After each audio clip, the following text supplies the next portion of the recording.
Have you ever looked at someone else and thought, I wish I knew what my purpose was? Or maybe you've wondered, what could God possibly use me for now? If you've ever felt that way, I want to encourage you today because purpose doesn't retire and God's calling doesn't expire when we reach a certain age. In fact, many women discover some of their most meaningful ministry opportunities later on in life. Welcome to this 70s Life for Christian Women. I'm Leah, and I'm so glad you joined me here today. Sometimes we hear the word purpose and we imagine something big and grand, a ministry, a mission trip, a platform, a book. But very often, purpose looks much simpler than that. It's using the gifts, experiences, skills, and passions that God has already given us, and then offering them back to Him. I'm going to share a few examples of women I know from my church, Helen, Betty, and Linda. In 1 Peter 4:10, it says, "Each of you should use whatever gift you have received to serve others as faithful stewards of God's grace in its various forms." But before I tell you about those lovely ladies, I'd like to share a story from my own life. For many years, my career was in technology. I worked with computers and software systems, and after I retired, I honestly didn't know how much of those skills I would continue to use. Then I found out that our church was holding a vacation Bible school with hundreds of children and volunteers. I ended up leading the registration team. Now, registration may not sound very exciting compared to teaching children or leading worship, but it required many of the same computer and organizational skills I had developed throughout my career. So I was able to help create systems, manage information, and make sure everything ran smoothly. And it reminded me of something important. God doesn't waste the skills He gives us. And as I looked around Vacation Bible School, I noticed many other women serving as well. Some prepared meals and snacks, some helped with crafts, some organized games, some led children safely from one activity to another, some prayed quietly behind the scenes. Every role mattered, every person contributed, and every one of them was helping children learn about Jesus. As it says in Proverbs 22:6, "Train up a child in the way he should go, and when he is old, he will not depart from it."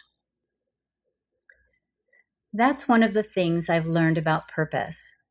Purpose isn't always found in doing something spectacular. Very often it's found in using what God has already placed in our hands, sometimes even behind the scenes. But looking back, I realized God wasn't asking me to become someone else. He simply wanted me to use what He had already given me. Now let me share those examples I mentioned earlier. One woman who inspires me is Helen. Helen leads a ministry called Fit for the Kingdom. She teaches people how important it is to take care of their minds, bodies, and spirits.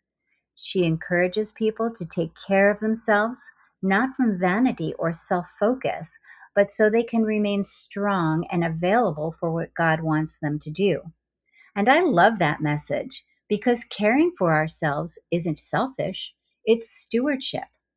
Helen helps people understand that physical health and spiritual health aren't separate things, they are connected. Through her encouragement, people are finding renewed energy, confidence, and motivation to serve others. And that's not all. Helen and her husband also lead a ministry called Senior Saints, bringing older adults together for fellowship, fun, encouragement, and Bible teaching. Think about that for a moment. She took her passion for health and encouragement and turned it into two ministries. Another wonderful example is Betty. Betty loves to sew, and instead of keeping that skill to herself, she created a ministry called Knots of Love. Betty teaches other women how to make beautiful quilts.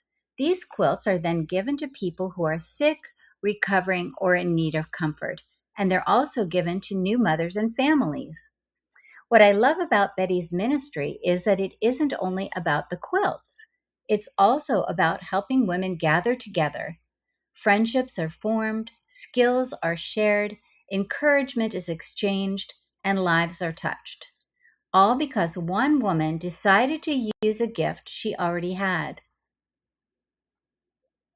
Maybe your purpose looks a lot more like that than you realize. And then there's Linda.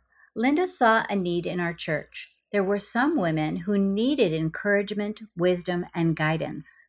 And then there were other women with years of life experience and spiritual maturity.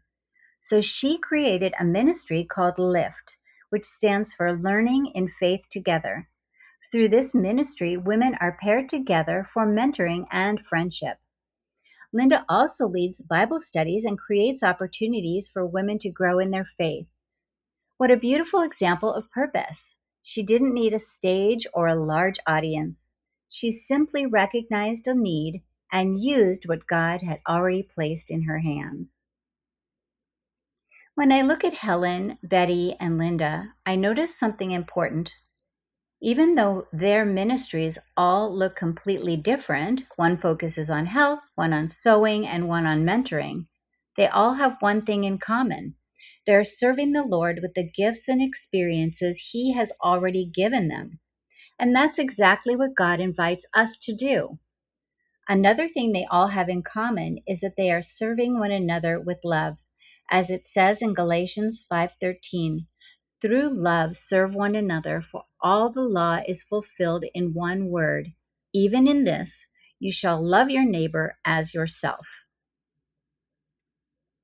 One of the reasons I created the Purpose Inventory Workbook is because I hear many women say, I don't know what I have to offer anymore. But often the clues are already there in your experiences, in your career, your hobbies, and even in your hardships, and in the things you've learned along the way. And sometimes God will take an old skill and give it a new purpose. So let me ask you a few questions. What do people often come to you for advice about? What skills have you used throughout your life? What experiences has God brought you through? And who could benefit from what you have learned? You don't have to do what Helen does, or Betty, or Linda, or me. Your purpose won't look exactly like theirs. But God may be calling you to use something that is already in your hands. Romans 12:6 says, having then gifts differing according to the grace that is given to us, let us use them. Remember this, friend. God is not finished. God is not done with your life. The gifts He has given you still matter, and your purpose may be closer than you think. If this encouraged you, I'd love for you to subscribe and join me for future conversations. And if you haven't already done so, please be sure to download the free Purpose Inventory Workbook linked below. I'd love to hear from you. What is one skill, experience, or passion that God might still be using in your life today? And remember, God wants to use your story for His glory.